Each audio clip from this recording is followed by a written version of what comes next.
fuerte aplauso para Dios, viendo que nuestro hermano Josué tarda mucho. Y vamos a dejar al ministro con la palabra del Señor. Venga, fuerte ese aplauso, por favor.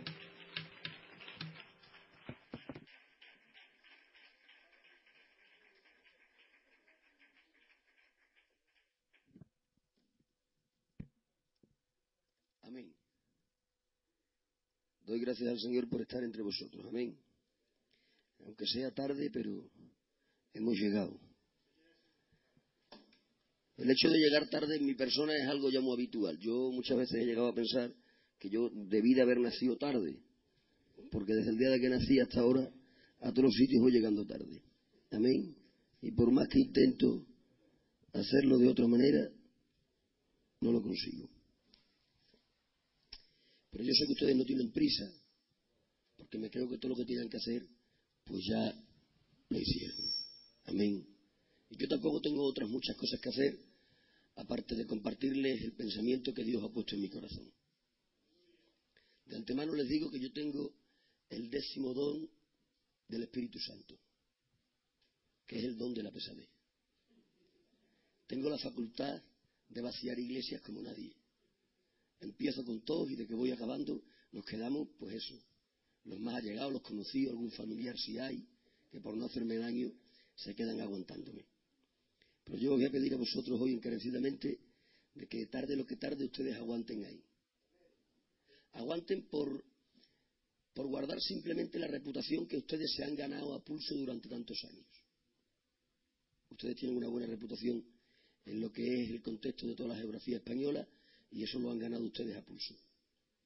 Pero yo tengo un defecto que se destaca entre otros muchos.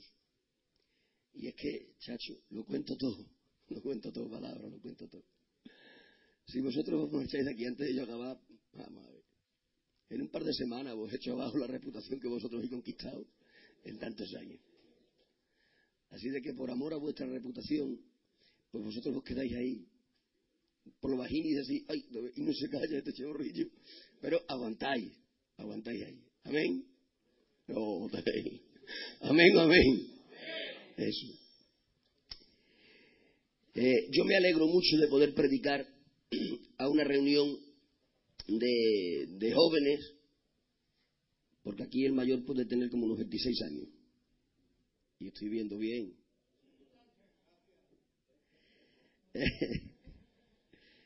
Y me alegro porque tengo un mensaje para la gente joven. Amén. Y porque creo que los que formamos parte de esta generación, pues tenemos la responsabilidad de continuar aquellos que nos dieron en herencia. Amén. Y creo que lo peor que le puede acontecer a un movimiento, a una obra o a una nación es tener ausencia de un relevo generacional. Cuando no hay relevos generacionales competentes, las obras, las misiones o las naciones sufren las consecuencias.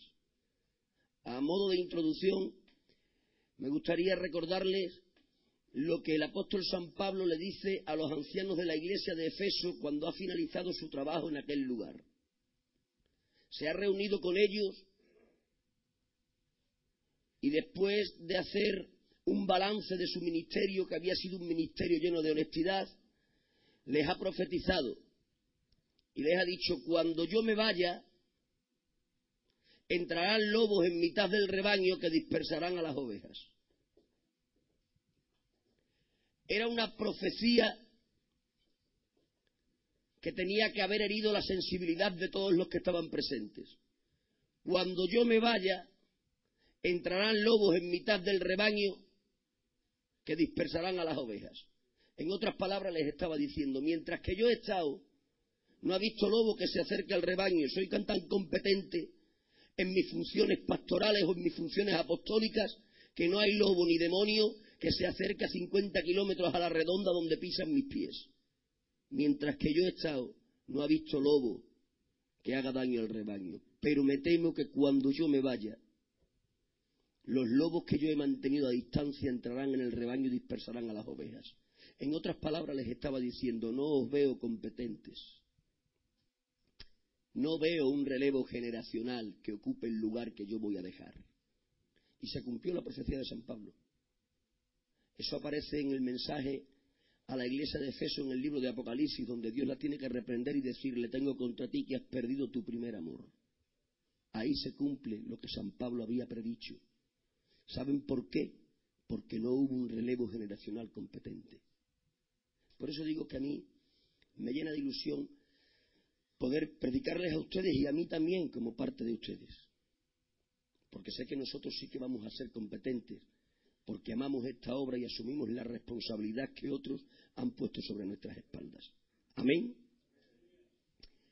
Voy a usar como texto base el capítulo 23, 24, 25, 26 y 27 de Crónicas. Evidentemente no vamos a leerlo, resultaría demasiado tedioso y nos ocuparía un tiempo del cual carecemos, pero yo os voy a contar lo que dicen esos 5 capítulos y vosotros, como buenos creyentes, vos lo vais a creer. Y si alguno tiene dudas, pues después lo mira en la casa, y si yo os he mentido, venís y me decís: hombre, te falta un poco de formalidad.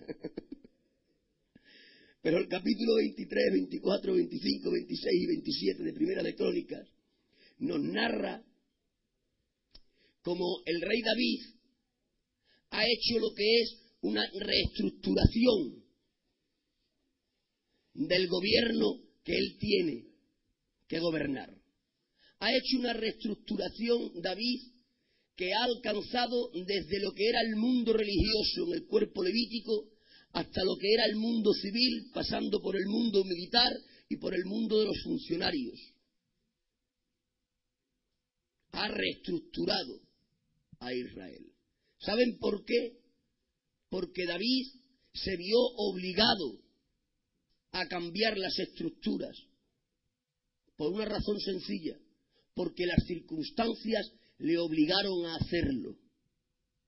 Porque sin ningún género de dudas, habrá que decir que las circunstancias a través de la historia han obligado a cambiar las estructuras. Pongo un ejemplo para hacerme entender e ir entrando en el mensaje. Me casé hace aproximadamente 16 años después de 5 años de noviazgo. Y me casé bien.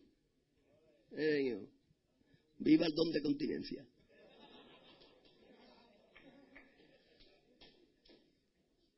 Después de 5 años de noviazgo, casándome bien, mi compañera y yo alquilamos el primer piso que tuvimos en Independencia de nuestros padres. Era un piso que había que entrar de lado, porque de frente era difícil hacerlo. Tenía un cuarto de baño, un comedor, una cocina y una habitación. Pero, señores, éramos felices. Dicen que con 2 que se quieran, 1 que coma, es suficiente. Yo comía los días pares y ella los impares, pero estábamos felices. Éramos 2 en un piso de 50, 60 metros cuadrados y éramos felices. Ha pasado el tiempo y de ser 2 hemos pasado a ser 3. De ser 3 pasamos a ser 4.